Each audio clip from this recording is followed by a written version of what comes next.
AI 때문에 오히려 삼성전자한테 한번 기회가 올 수도 있다고 보거든요. 네. 한번 맡겨보자라고 생각할 수 있지 않을까?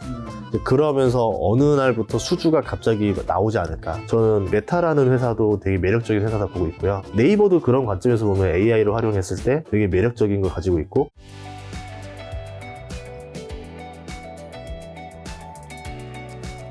자, 올해 대부분 증권사가 2024년 유망업종 반도체 꼽고 있잖아요. 아, 그쵸. 소장님은 어떻게 보시나요? 반도체가 원래 그러니까 중국 경기가 저지경만 아니라 가정하면 올해 엄청 올라야 돼요. 사이클상도 그래요. 이제 반도체라는 게 올림픽 사이클이라는 게 있어요. 4년마다 가전제품을 사람들이 바꾸고 새로 이제 하는 수요들, 스마트폰도 바꾸고 이런 수요들 때문에 반도체 수요가 엄청 늘어나야 되는데 그 반도체를 또 많이 소비하는 국가가 중국입니다. 근데 중국 경기가 너무 안 좋으니까 이게 좀 소비가 터져야 되는 타이밍에서 터지지 않고 있는데 중국 경기가 최근에 보니까 오늘도 지준율 0.5% 이하하고 1조 이하를 풀었거든요. 여기서 조금 더 추가 부양책이 나온다고 해서 좀 소비 심리만 확대만 해주면 반도체는 올해 괜찮을 것 같아요. 그러니까 중국을 보면서 좀 사야 될 것 같아요. 지금 메모리 반도체 쪽이 우리나라 주력 사업인데 메모리는 확실히 이 소비랑 연결이 밀접하거든요. 예. 그래서 중국 쪽이 어떻게 되냐를 봐야 되는데 3월 초쯤에 양해가 있어요. 중국에서. 이 양해에서 방침을 좀 봐야 될 것 같아요. 어떻게 살릴 것인가. 지금 중국의 문제는 제가 어떻게 생각하냐면요. 관우가 죽기 직전의 모습 같아요. 간우가 죽기 직전. 형주라는 땅에서 가만히 있으면 먹고 살만 했어요. 근데 본인이 봤을 때 저 중원을 공략하면 될 것 같은 것 같죠. 그래서 형주에 있는 병력을 이끌고 중원으로 갑니다. 한 번, 두 번, 세 번 승리를 거둬요. 자신감이 오죠. 형주에 있는 병력을 더 다 빼가지고 이제 올인을 치죠. 신성장 사업에다가. 거기서 이제 걸려버린 거죠. 그러고 나서 보니까 형주를 뺏겼답니다. 그렇지. 돌아갈 수도 없고 위에 신성장은 막혔고 그래서 결국 어떻게 합니까? 아래도 막히고 여기도 막히니까 둘로도 안 가고 맥성이라는 데로 튀어버려요. 지금 딱 중국의 상황이 그런 거예요. 부동산으로 성장한 국가예요. 부동산으로 성장해서 부동산으로 일자리가 늘어나니까 사람들이 소비가 좋았던 완전 내수로 컸던 국가인데 여기서 신성장, 왜냐면 계속 그것만 할 수는 없으니까 수출을 해야 된다. 그래서 뭐 비싼 거 수출해보자, 반도체 하자, 통신하자 이렇게 됐는데 트럼프가 되고 나면서부터 화웨이를 때리기 시작했죠. 그러니까 화웨이가 어떻게 보면은 중국에서 수출을 주도해야 되는, 우리로 치면 삼성전자 같은 역할을 해줘야 됐던 회사인데 여기가 이제 철퇴를 맞으면서 수출 전략이 많이 꼬여버렸죠. 거기다가 반도체 전략도 꼬여버리고 지금 미중 갈등이 나면서 고부가 가치를 팔아먹기가 어려워요. 전기차도 뭐 수출한다라고 하지만 이렇게까지 규제가 심할지 몰랐던 거죠. 뭐 그 밑에 있는 뭐 소재들도 다 그렇고 그런 상황에서 수출은 안 풀리고 부동산은 이미 죽은 것 같고 그래서 그 중국 당에서도 그때 3연임할 때 시진핑 3연임할 때 부동산에 대해서는 규제를 걸었는데 만약에 여기서 부동산 좋은 거야, 부동산 살릴게, 부동산 하라 그러면 이 정치적인 자존심의 문제가 또 생기는 거예요. 그러면 또 권력 리스크가 나오는 거고 돌아갈 수가 없는 거죠. 그렇다고 해보니까 또 지금 수출도 막혀 있고 이런 상황에서 이도저도 못하는 상황에서 가만히 내버려두면 실업률은 늘어나고 가만히 망하느니 뭐라도 해보자가 아마 이번 3월 양에서 나올 것 같은데 개인적으로는 그런 생각도 해봤어요. 우리가 예상 못한 제3의 선택을 할 것 같다. 제3의 선택. 사람이 심리적으로 어떤 그 양쪽에서 다 몰리면 의외의 선택을 많이 하잖아요. 맞아. 그랬을 때 보면 부동산으로 부양하는 건 좀 아니니까 주식으로 부양을 할까라는 생각을 할지도 모르겠다 싶어요. 예를 들어서 중국에 있는 그 인민들이 중국 주식, 자기 주식 사기 신토부리 운동처럼 해서 우리처럼 동학개미 운동 마냥 주식을 막 사게 하는 거죠. 지금 위안화로 홍콩 주식도 살 수 있게 해놨거든요. 달러 없이도 가능합니다. 홍콩 증시, 중국 증시를 막 이제 투자하게 만들고 그러면은 그 중국에 있는 기업들은 자본 조달이 쉬워졌잖아요. 그럼 그 자본 조달한 만큼 투자를 하라고 압박을 주는 거죠. 투자를 하는 만큼 일자리를 늘려라. 이런 형태로 돼서 중국판 동학개미 운동? 이런 게 벌어질 수도 있지 않을까? 라는 상상도 해봤어요. 아니면 서부 쪽이 가장 지금 뭐 그쪽 위구르, 신장 이쪽 있잖아요. 이쪽을 가지고 대규모의 산업단지를 개발한다던가 이런 것도 나올 수 있긴 한데 지금은 수출을 좀 해야 되는 뭐가 나와야 되지 않을까 생각을 합니다. 예. 중국 경제가 어쨌든 올해도 좀 쉽진 않겠네요. 쉽진 않을 것 같아요. 예, 그러니까 어떤 전략, 예를 들어서 방법은 있어요. 예를 들어서 미국과 딜을 할 때 금융 개방을 하겠다. 뭐 이런 것들을 해서 딜을 받아오는 방법도 있을 것 같은데 그런 방법들이 호락호락 통하지 않을 상황이고 지금 누구랑 협의를 할 수도 없는 상황이에요. 왜냐하면 미국도 대선인데 바이든이랑 다 이미 벌써 얘기 끝났는데 트럼프가 되더니 무슨 소리야. 지금 하는 말이 뭐 중국 상품에 대해서 관세 60% 때리겠다. 뭐 이런 얘기하고 있는 상황에서 중국에 대해서 뭔가 좀 호의적인 예, 대선 후보가 아무도 없죠. 자, 반도체에서는 뭐 우리나라에서는 최고는 어쨌든 삼성전자인데 이제 삼성전자는 파운드리에서 어쨌든 TSMC를 양강 구도잖아요. 예. 요 미래는 좀 어떻게 보시나요? AI 때문에 오히려 삼성전자한테 한번 기회가 올 수도 있다고 보거든요. 네. 저번에 샘 알트먼이 이제 한국에 와서 SK 하이닉스랑 삼성전자를 보고 갔었어요. 그때 이제 보고 오면서 자체 뭐 AI 칩이라던가 이런 얘기를 하기 위해서 왔다라고 하는데 그런 생각도 해봤었어요. TSMC로 지금 수주가 엄청나게 몰렸겠구나. AI 때문에 뭐 엔비디아 카운터도 열어줘야 되고 계속 카운터 열어주면서 여기도 이제 뭐 약간 우리로 치면은 익스프레스 라인이 있고 일반 노멀 라인이 있어요. 그러니까 긴급으로 생산하는 거는 돈 더 많이 줘야 되고 노멀 라인은 대기가 너무 길고 그리고 수주가 쌓일수록 가격을 계속 올립니다. 그래서 오히려 TSMC 투자가 매력적으로 보이고 있고 근데 비싸다 보니까 도저히 이제 TSMC 못 맡기겠는 거죠. 늦게 나오는데 비싸요. 그러면은 삼성전자도 할 수 있는데 한번 맡겨보자라고 생각할 수 있지 않을까? 이제 그러면서 어느 날부터 수주가 갑자기 나오지 않을까? 근데 이게 딱 눈치 싸움이거든요. 누가 했을 때 그 경력이라는 게 이쪽 파운드리는 경력이 중요한 거랑 어디도 맡겼대 이런 얘기가 나오면 아 우리는 글로벌 빅테크 사건을 다 해줄 수 있을 만큼의 기술력과 능력과 조달 능력을 가진 회사다라는 걸 보여주면 그럼 TSMC랑 차이가 없어지는 거예요. 근데 지금은 TSMC가 워낙 여러 회사들이랑 다 해봤고 안전하다 생각하는 거죠. 안정성이 높다. 근데 여기는 우리가 해봤을 때 약간 리스크가 있지 않겠냐. 근데 누군가가 해서 잘 된다라는 걸 한 번만 보여주고 나면 그때부터는 삼성전자도 기회가 있을 거라 봅니다. 근데 AI 때문에 주문하는 것도 엄청 늘어났고 자체 칩을 생산하기 시작했잖아요. 그러면서 삼성전자한테 기회가 오는 게 있지 않을까 보고 있습니다. SK하이닉스는 굉장히 많이 주가가 올랐잖아요. 삼성에 올랐죠. 비해서. 네. 아무래도 HBM에서 앞서기 때문일 텐데 삼성도 올해 HBM 좀 괜찮아서 주가 상승을 많이 할까요? 매출 비중을 보셔야 돼요. 예를 들어서 SK 하이닉스는 오로지 메모리 반도체로만 돈을 버는 회사. 그렇죠. 거의 뭐 매출 비중 거의 100에 가까운 회사고 삼성전자는 메모리 사업이 어느 정도 비중을 차지하는 회사. 파운드리도 있고 가전도 있고 스마트폰도 있고 그렇기 때문에 이럴 때는 메모리 빨로 주가가 오를 때는 매출 비중 높은 애가 제일 많이 올라요. 그러면 만약에 HBM 요소가 나와서 한다 하더라도 하이닉스도 계속 같이 하고 있기 때문에 저는 아마 지금 시장의 가치가 그렇게 정해놓은 게 아닌가. 앞으로 더 오른다 해도 그러면 하이닉스라 봐요. 앞으로도 하이닉스. 예. 삼성전자 올해 주가 전망은 나쁘게 보시진 않는 거고요. 괜찮게 보죠. 예. 중국 경기가 회복세라는 뉴스만 나오면 삼성전자 주가가 저기보단 더 위에 있어야 되죠. 왜냐면 반도체 수요가 늘어날 거고 단가가 올라가야 되니까.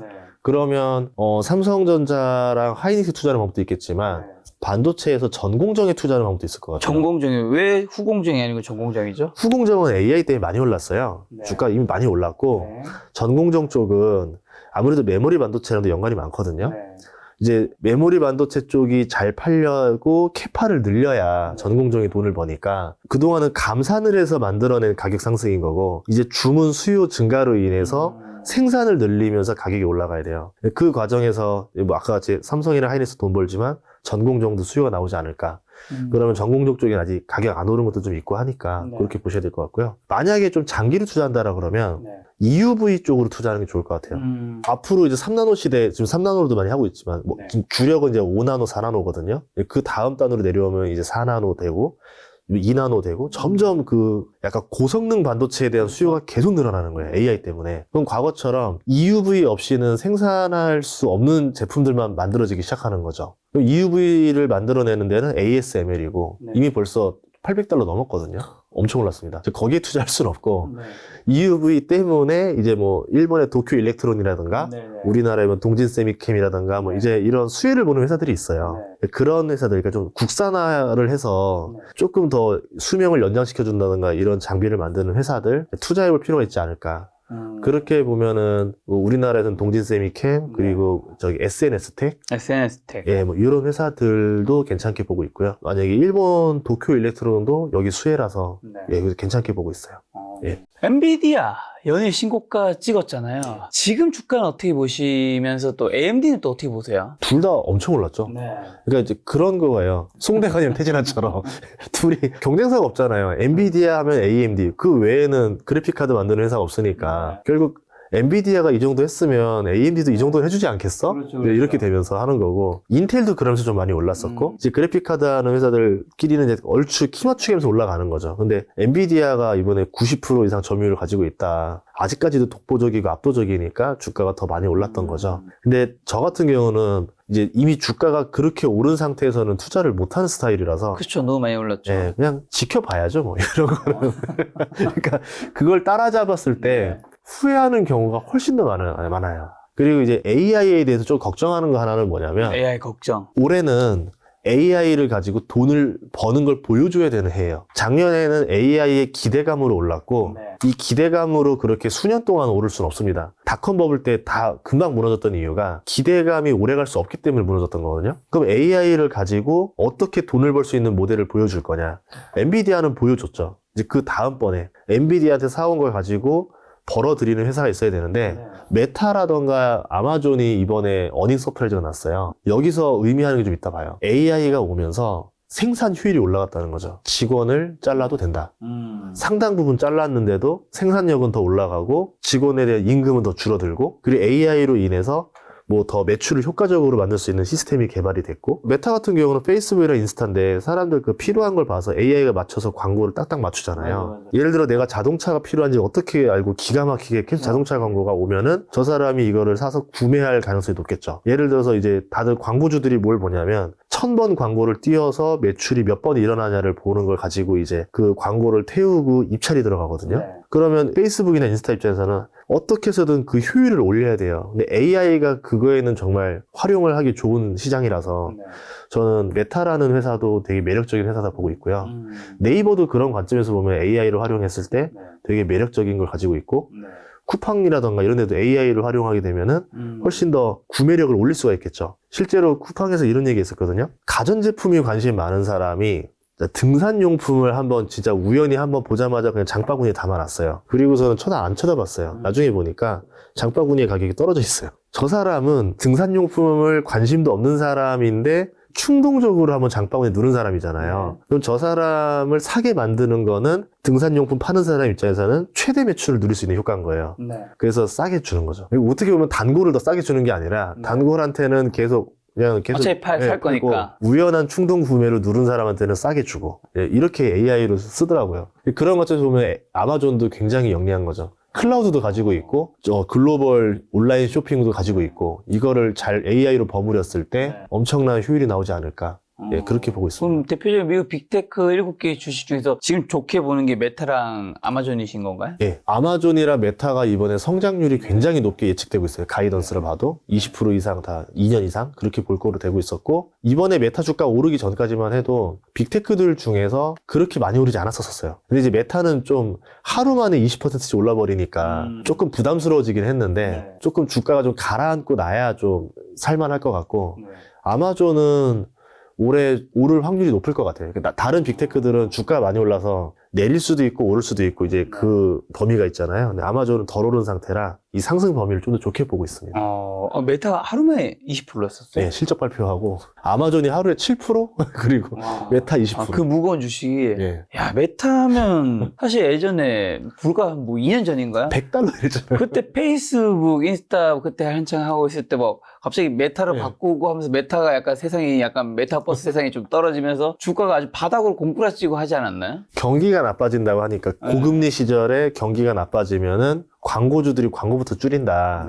그래서 메타 주가가 $100로 떨어져서 메타 퍼가 11배인가 그랬었어요. 그러다 지금 주가가 3-4배 올랐을 거예요. 지금 엄청 올랐죠. 그러면 궁금한 게 이제 그렇게 한창 올라갈 때 사람들이 막 열광해서 사고 하는데 이렇게 메타가 또 곤두박질 칠 때는 사람들 더 이상 사실 페이스북 거의 안 하고 인스타 좀 하고, 근데 메타 세상으로 하고 갈긴 힘들 것 같고 하니까 메타라는 회사는 진짜 많이 꼬꾸라지겠던 걸 생각하고 사람들이 많이 파신 분이 많았던 거잖아요. 그렇죠. 그럴 때 사고 안 사고를 결정 짓는 건 뭘까요?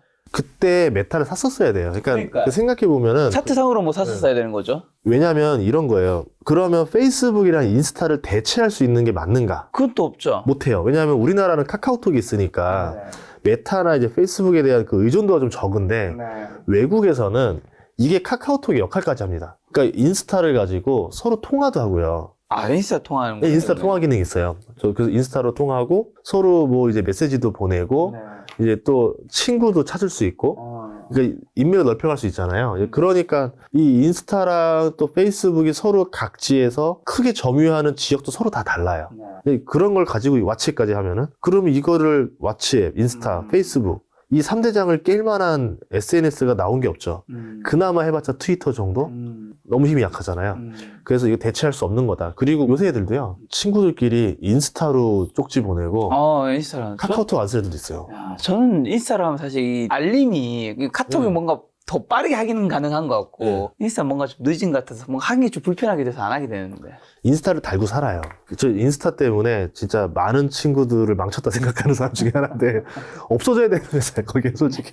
이제 인스타 때문에 사람들이 소비를 더 끌어내게 되고 그렇죠. 비교하게 되고, 내가 자꾸 뭘 하게 되면은 어디에 자랑하지 하면 다들 인스타에다 자랑 시작하고, 이제 이렇게 돼버렸죠. 그러니까 인스타가 없으면 자랑할 수 있는 공간이 없으니까 인간의 욕망을 또 건드리는 서비스라 봐야 되겠죠. 저는 그래서 가끔 이제 막 어디 좋은 거 먹거나 좋은 데 가면서 막 사진 찍잖아요. 우리 좀 보자. 좀 먹자. 이 순간에 올릴 생각도 중요한데, 몇 컷 찍고 하면 내가 이 순간에 제대로 보고 제대로 먹는 게 참 중요한데. 그쵸. 근데 그러면 여자친구 못 사귀어요. 그래서 아직 결혼을 못하고 있는 게 아닌가라는 생각도 드네요. 자, 미국 증시에서는 또 MS가 애플홈 세계 시총 1위 차지했다고 업체서치를 하고 있긴 한데. 엄청나게 큰 사건입니다. 네, 이거는 어떤 의미가 있고 얼마 만에 바뀌었고 투자에서 어떤 좀 인사이트 있을까요? 미국에서 시총 1위 바뀌는 거는 굉장히 큰 의미를 가져가요. 그렇죠. 단순히 그냥 뭐 주가가 올라서 이게 아니라, 과거에 제가 주식 시작할 때 시총 1위는 엑스모빌이었었어요. 엑스모빌. 정유사가 시총 1위고 금융사들이 상위권을 포진하던 시대였었고, 어쩌다가 이제 뭐 빅테크 중에 한두 개 정도만 이렇게 있었었는데, 어느 날 빅테크들 순위가 야금야금 올라갑니다. 정유사들이 야금야금 내려가요. 이제 세대 교체가 됐죠. 그리고서 애플이 절대적인 1위를 차지하고 꽤 오래 갔어요. 그런데 이 애플이 서서히 내려온다. 마이크로소프트가 올라간다. 둘의 차이가 딱 하나죠. AI가 있고 없고. 마이크로소프트는 AI, 오픈 AI를 가지고 지금 이제 신성장 동력을 달리기 시작했고, 상품을 냈죠. 오픈 AI도 한 달에 뭐 $20 내고 써라, $30 내로 써라. 그리고 마이크로소프트에서 챗 GPT를 적용하는 것도 팔더라고요. 그러면 더 편리하게 문서 작업을 할 수 있으니까 상품이 나오기 시작하는 거예요. 이런 식으로 계속 서비스가 계속 나오기 시작하겠죠. 그러면 여기서 보는 건 뭐냐면은 AI가 앞으로 시대를 교체할 것이다라고 보는 거예요. 스마트폰의 처음 등장이랑 AI의 처음 등장이 저는 비슷할 거라고 보고 있습니다. 그래서 AI로 가지고 어떻게 돈을 벌 수 있느냐를 보여주는 회사에 투자를 해야 되는 거고, 애플은 AI를 못 보여주고 있는데, 안 보여주는 건지 못 보여주는 건지는 아직 좀 이야기가 좀 왔다 갔다 해요. 애플 특성상 먼저 뭘 보여주는 상태가 아니고 다 완성한 다음에 그제서야 문을 열 것이다 라는 곳이 있고, 아니다, 한 발 늦은 거다, 이렇게 말하는 쪽이 있어요.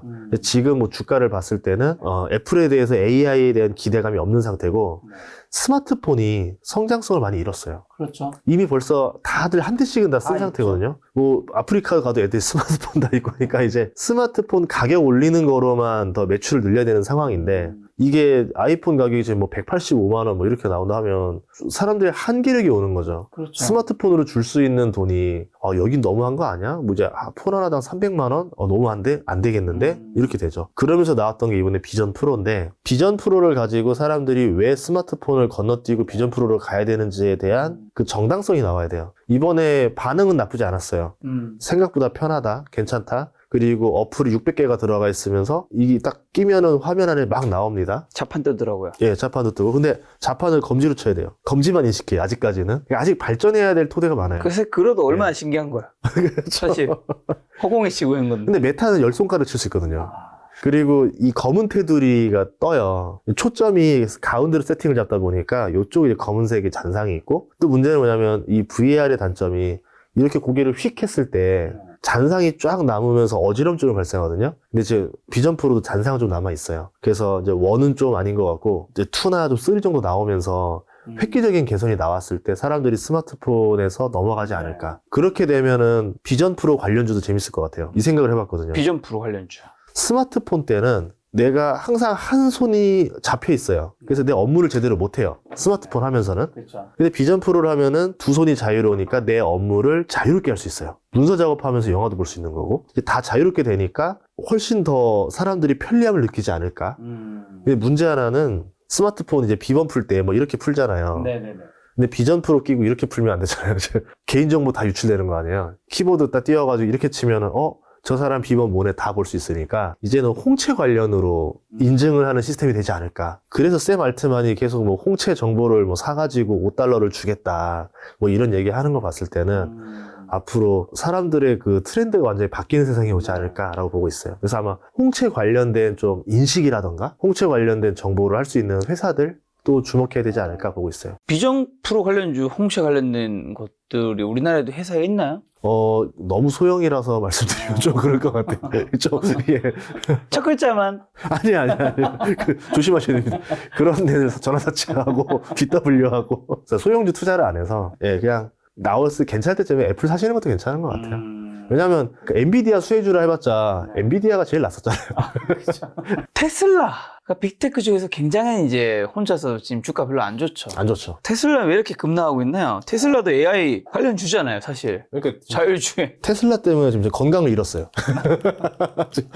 시름시름 앓고 있어요. 많이 갖고 계신가 봐요. 많이 갖고 있죠. 네, 많이 갖고 있죠. 그러니까 이제, 혹시 어느 정도? 휘청휘청할 정도로 갖고 있어요. 알겠습니다. 테슬라가 지금 얼마죠, 주가가? $185 정도 돼요. 185달러? 만주 이상 가지고 있나요? 요거 한 번만 딱 하시죠. 업, 다운. 그 이상은 가지고 있죠. 최소한, 이게 이런 거예요. 우리 동네에서 제일 많이 가지고 있어요. 우리 동네. 우리 동네에서. 동네가 어딘데요? 대전. 대전. 대전에서 내가 제일 많이 가지고 있을 것이다? 예상. 확실하진 근데 그렇게 않지만 왜냐면 그렇게 예상했다가 깜짝 놀랐어요. 진짜 만주 이상 들고 있는 분들이 어마어마하게 많아요. 약간 그 예전에 카땡 유튜버 분이 생각나네요. 네. 그래서 저도 어디서 많이 있단 말로 안 하고 그냥 분명 우리 옆집이 더 갖고 있을 수도 있어요. 어쨌든 개인치고 굉장히 많이 가지고 있다. 예, 이것 때문에 흰머리가 나기 시작했습니다. 네. 근데 이렇게 주식 잘 하시는 분이 이런 걸 잘 전망 못 하셔가지고 어떻게 된 겁니까? 기다려야죠. 이건 주식보다 종교 힘으로 갖고 있는 거죠. 네. 그거보다 뭐냐면 빅테크 중에서 제일 싸요. 제가 제일 좋아하는 주식이 사람들이 비관을 가득히 하고 쟤는 오를 가능성이 없다라고 하는 주식들이 주가가 제일 저렴하게 형성되어 있어요. 그래서 들고 있는 겁니다. 사람들이 보면 환희에 찬 주식은 제가 먹을 거리가 없을 수도 있고 비관에 찬 주식들은 오히려 사람들의 심리가 바닥이기 때문에 그러니까 그 가격에 제가 살 수 있는 기회가 아닌가 보고 있죠. 지금이 어떻게 보면 사람들이 사기에 괜찮은 가격대라고 보세요. 솔직히 내년에 좋을 것 같아요. 내년에. 올해는 아닐 것 같고 예, 왜냐하면 애초에 지금 전기차 쪽 자체가 전반적으로 죽은 것들도 또 있고 아무래도 좀 분위기가 살아나려면은 내년쯤 되면서 돼야 되고 올해는 또 트럼프 리스크도 존재하고 여러모로 그렇게 호전적인 게 없어요.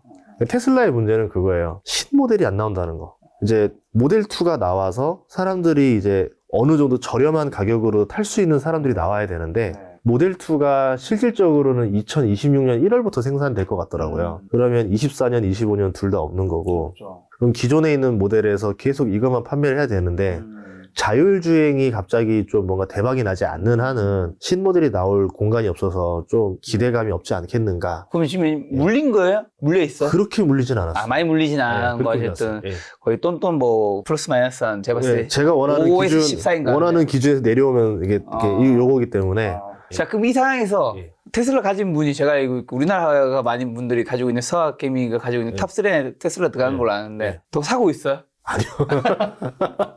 아니 지금 충분히 괜찮은 가격이랑 더 사고 있어야죠. 더 좋은 거 많은데 지금은 이미 너무 많아서 지금은 더 매력적인 것들이 많았어. 매력적인 주식이 많아요. 그러니까 지주사도 좋잖아요. 네네. 그리고 저는 기아 현대도 되게 좋게 보거든요. 기아가 영업이익률이 11% 넘었어요 이번에. 이게 말도 안 되는 거죠. 그러니까 내연기관을 팔든 전기차를 팔든 간에 영업이익률이 높게 나오면 그것만으로도 주가 성장에 많은 영향을 줍니다. 근데 전기차까지 그렇게 라인업을 늘려나가고 올해 출시되는 기아 전기차가 꽤 있어요. 현대도 있지만. 근데 현대보다는 기아가 전기차에 대한 그 수요를 받았을 때 주가가 더 많이 상승하더라고요. 그런 면에서 기아가 좀 더 매력적으로 보고 있죠. 지금 어쨌든 전기차 시장이 안 좋은 게 테슬라에도 영향을 준 거잖아요. 예. 테슬라가 내년부터 좋아진다는 거는 전기차 시장도 내년부터 좋아진다는 건가요? 좀 다른 게 중국은 전기차가 팔리는 양이 점점 늘어나고 있어요. 그러니까 중국 내의 전기차 시장이 나쁘다는 것도 아니에요. 미국 내에서도 보면은 그렇게 나쁘지 않아요. 그리고 한국이나 지금 글로벌로 봤을 때도 전기차 자체 성장세는 나쁘지 않아요. 다만 이제 그 파이에서 가격을 단가를 인하하면서 마진율이 떨어지기 시작하는 게 문제가 되는 거죠. 계속 판매량은 늘어나고 있거든요. 이런 것들을 봤을 때 누가 더 마진을 잘 남길 수 있느냐, 이제 그게 투자의 핵심이 되지 않을까 싶어요. 근데 내연기관이랑 전기차를 믹스하는 회사들은 영업이익률이 섞어서 나오니까 어디서 마진이 크게 났는지 알 수가 없는 거고, 테슬라 같은 데는 이제 전기차만 하니까 마진율이 그냥 고스란히 드러나면서 아, 지금 점점 상황이 안 좋아지고 있구나 라는 걸 볼 수가 있죠. 2차 전지 주가는 좀 올해 어떻게 보세요? 보통 한 번 슈팅이 크게 나왔던 해가 있으면 그렇죠. 그 다음 해는 휴지기가 오더라고요. 예, 그래서 좀 어느 정도 좀 쉬어야 되지 않겠는가라고 보고 있어요. 아마 작년 같은 그런 슈팅 나오기는 좀 어렵지 않을까 보고 있습니다. 당분간 쉽지 않다. 혹시나 그럼 빅테크 제외한 미국 주식 중에서 매력적으로 보는 건 있으세요? 아까 빅테크에서는 메타랑 예. 아마존 좋게 본다 얘기해 주셨고, 어도비 같은 것들. 어도비. 예. 어도비가 그거는 빅테크는 아니고 테크 정도인가? 미들테크 정도. 어도비도 시총이 높아요. 20위권 안에 오는데 AI의 수혜를 가장 많이 받을 만한 게 마이크로소프트가 가지고 있는 이런 문서 작업 프로그램들 아니면은 어도비가 가지고 있는 포토샵이라던가 동영상 편집 프로그램들 AI 기능을 넣을수록 더 효과적이잖아요. 그럼 여길 떠날 수가 없는 거죠. 그런 면에서 AI의 효과를 많이 볼 것 같아서 매력적으로 보고 있고, 그 외에는 넷플릭스 같은 거. 주가가 최근에 올랐을 때 실적 발표가 나와서 넷플릭스가, 왜냐하면 지금 보니까 북미권에서 수익을 많이 내고 있어요. 그리고 구독자 성장은 아시아에서 많이 내고 있어요. 이 두 개의 결합이 잘 나오고 있는데, 이것도 시대의 흐름이 바뀌면서 넷플릭스로 넘어간 거거든요. 어떤 거냐면 영화관이 다 망하고 있습니다. 전 세계에서. 코로나 이후로 그 망한 파이를 넷플릭스가 가져가는 거죠. 과거에는 그 나라마다 뭐 영화관이 두세 개의 회사가 되게 경쟁을 하는 사회였다면은 지금 넷플릭스라는 한 개의 OTT 회사가 전 세계의 모든 영화관 시장 파이를 다 먹는 거죠. 경제가 안 좋아지면 사람들이 영화 보는데 이런 데 투자하기 쉽지가 않습니다. 과거처럼 저렴하지가 않아요. 맞아, 요즘 너무 비싸. 예. 저 대학생 때만 해도 심야에 가면 4,000원이었거든요. 통신사 2,000원 깎고 카드 할인 1,500원 하면 500원에 보니까. 요즘에 4,000원 팝콘도 못 먹어요. 못 먹죠. 지금 둘이서 가서 팝콘 하면 한 5, 6만 원 나와요. 영화까지 합쳐서. 예. 그렇게 되면 부담스러워지기 시작하는 거죠. 영화만 보는 게 아니니까. 근데 넷플릭스를 보면은 내가 편안하게 뭐 그 가격에 치킨 하나 시켜서 먹으면서 아무 때나 봐도 되고, 의외로 저는 영화관 가니까 힘든 게 스마트폰을 못 보는 게 너무 힘든 거예요. 사람들이 코로나 때만 해도 그냥 편하게 뭐 영화 보고 하면서 스마트폰 만져 집에서 보면서 이렇게 했었는데 여기에만 집중을 해야 되다 보니까 이게 굉장히 불편하더라고요. 지금도 힘드세요? 약간 중독인가 봐요. 이 정도면 정신과를 한번 상담을 받아야 될 지경인 것 같은데. 섬 한번 들어가려고. 이제. 그래서 넷플릭스 같은 경우는 내가 편한 거죠. 내가 마음대로 행동해도 되고 마음대로 봐도 되고, 그리고 코로나 때 사람들이 집 밖에 안 나가게 되면서 가전제품에 투자를 많이 했는데 그때 집에 있는 브라운관이 더 커졌습니다. 맞았죠. 충분히 화질도 괜찮고 화면이 크니까 넷플릭스도 볼만해졌고, 그리고 뭐 디즈니라던가 다른 OTT도 가봤더니 양이 너무 적어요. 볼 게 없어요. 넷플릭스만 한 게 없습니다. 예, 그래서 경기 침체에서도 유리하고 경기 확장에서도 유리하고 AI에서도 유리하고, 최근에는 이제 게임도 넣었어요. 넷플릭스 정액제에 들어가면은 게임도 할 수 있고 그 안에서. 예, 그런 면에서 점점 성장할 수 있는 공간이 크지 않을까 보고 있습니다.